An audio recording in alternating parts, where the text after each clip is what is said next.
सच्चे, कुरान सच्चा, इस्लाम सच्चा, तो छुप के नमाज पढ़ने का क्या मतलब है? तो मैं अभी तादाद ही कोई नहीं, 40 तो मुसलमान है। अर्ज की हुजूर मेहरबानी करें ना, आप सिर्फ इजाजत दें।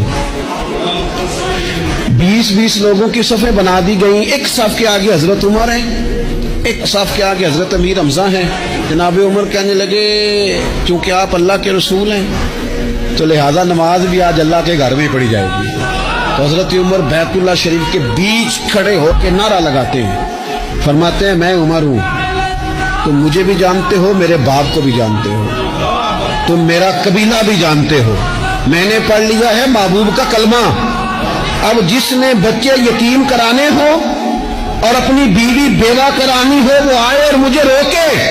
ये महबूब अल्लाह के हैं और घर भी अल्लाह का है, तो नमाज भी आज अल्लाह के घर में पढ़ी जाएगी।